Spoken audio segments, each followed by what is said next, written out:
great to be with all of you. I always know when I'm meeting with crowds like this, I'm with people who understand the need for reform, who appreciate that while things are not awful, things can always get worse, okay? So in that regard, they're not as bad as they could be, but there's always room to improve, and especially now, there's a lot that we need to do to make our state what it can be, to improve the way that politics run, to clean up the culture of politics in Illinois. And I know in a room like this, with all of you, you all get it. So that's all I had to say. Thanks.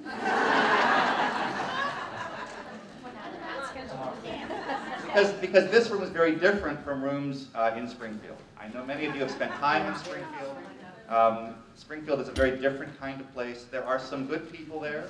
There are people there who understand the need for reform, who have sponsored reform, who have written reform bills themselves, not just relied on staff, but actually understand what's in the bills that they're voting on. And there are also a lot of people in Springfield who don't do any of those things and don't care to do any of those things. And sometimes they like to say that they support reform, and you'll go down and talk to them and they say, oh yes, Dave, you're right, we need to reform things. And I'll say, well, how about this bill? And they go, well, I'll have to read that one.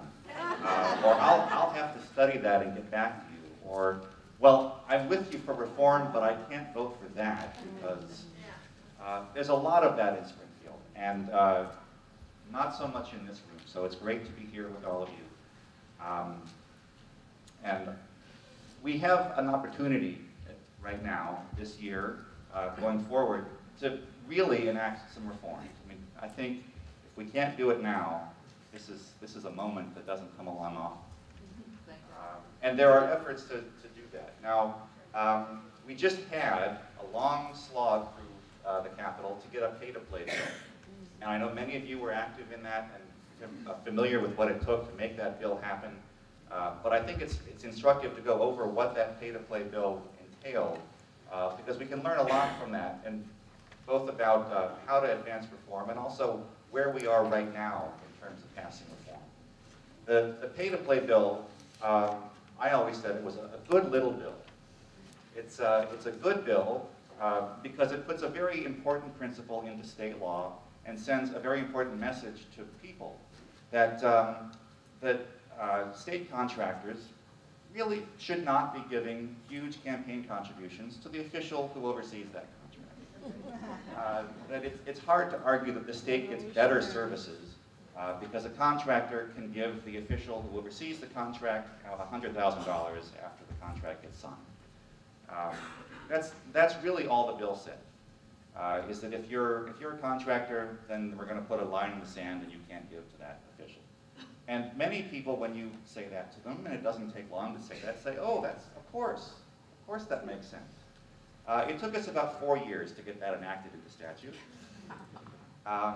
And why it took so long and how we actually got through that explains a lot of where we are right now. The bill, of course, passed the House without opposition. It moved to the Senate and very quickly picked up 47 sponsors. Now, I'm sure everyone here knows there are 59 members of the state Senate. And 47 of them said, not only do I want to vote for this thing, I want my name on it. I want to sponsor this thing.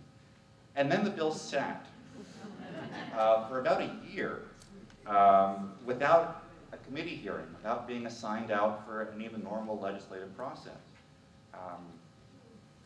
which had us all kind of scratching our heads. I mean, I was talking to other lobbyists. I've got a bill with 47 sponsors, and I can't get a hearing. What am I doing wrong? And they all, well, you know, it happens. That's kind of what Springfield can be like. But we found pressure points. We found ways to move the bill forward. Thankfully, Debbie Halverson wanted to run for Congress. She was the majority leader in the Senate. She was one of those 47 sponsors. And she was able to say, look, if I'm going to make a credible run for Congress, the bill has to move. I mean, I can't run for Congress and say I'm a supporter of this thing and the bill isn't moving. That finally got Emil Jones, Senate President, to say, all right, we'll give you a hearing and we'll move the bill. So we did, and of course it flew out of the Senate without opposition, went to the governor, and the governor vetoed it because that's what he does.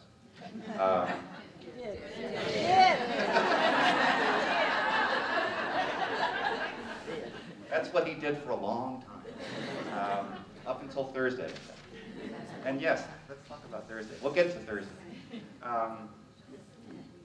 And then, he vetoes the bill, it comes back to the House, they pass it again overwhelmingly, and Evil Jones says, well, we can wait, we don't really have to call that bill now, we can do it in November, we can eventually get around to it.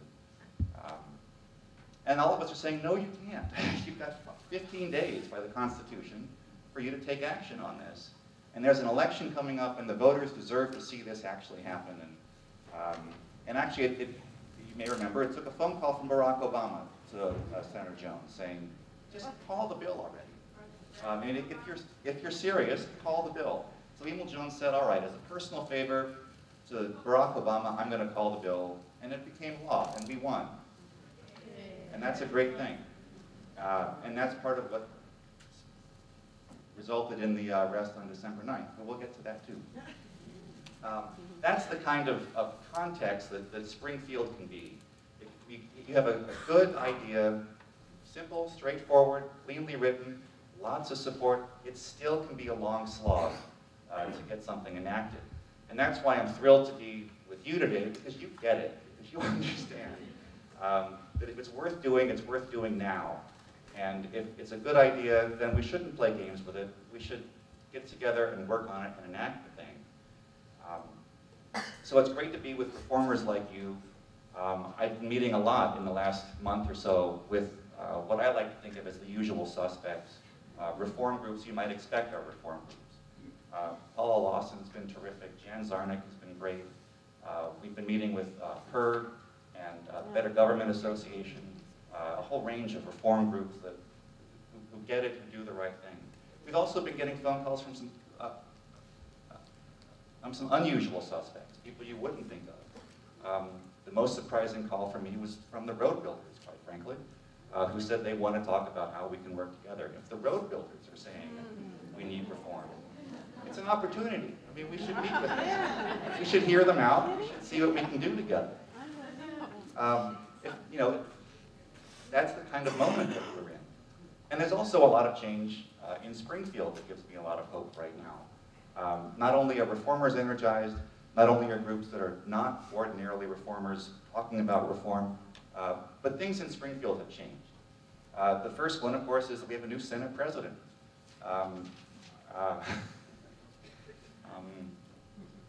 Evil Jones decided that now was a good time for him to start drawing his pension, and he's doing that, and that's terrific, because he's no longer the Senate president.